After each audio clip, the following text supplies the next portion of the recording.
À Mayotte, la moitié de la population a moins de 15 ans. Actuellement, le nombre de réanimations pédiatriques est de 200 enfants par an. Un chiffre élevé, mais pas suffisamment pour ouvrir un service dédié aux enfants sur le territoire. Pour ouvrir un service de réanimation dédié, il faudrait faire 500 admissions par an pour avoir un volume suffisant pour pratiquer régulièrement la réanimation. Mais on fait à peu près 200 admissions par an et donc on peut être autorisé à faire de la réanimation pédiatrique au sein de la réanimation adulte. C'est-à-dire comme on pratique souvent la réanimation, que ce soit adulte ou pédiatrique, on est bon quand il y a un enfant qui a des défaillances d'organes et qui a besoin de réanimation vite. Un service de réanimation mixte, adultes et enfants, qui fonctionne efficacement avec 14 lits, bientôt renforcé par 2 lits supplémentaires. Une organisation du service bien adaptée à la situation de Mayotte pour l'instant.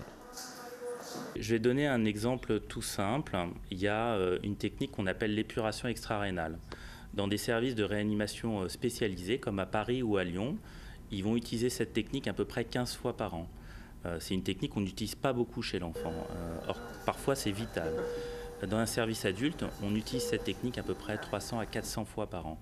Donc quand, par exemple, ici, il y a un enfant qui arrive et qui a besoin de cette technique, on est beaucoup plus fort techniquement qu'un service de réanimation pédiatrique spécialisé comme Paris ou Lyon.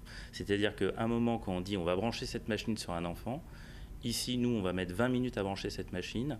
À Paris ou à Lyon, moi je n'ai pas travaillé à Paris, ça pouvait mettre 1h30 à 2 heures pour brancher cette machine. Un savoir-faire, un atout important pour l'île, mais un élan freiné par le manque d'un psychologue dans le service et le renouvellement fréquent des infirmiers.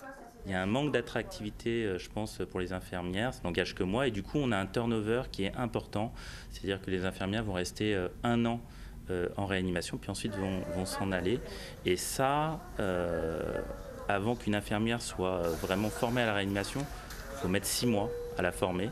Une fois qu'elle est formée, elle va rester juste 6 mois.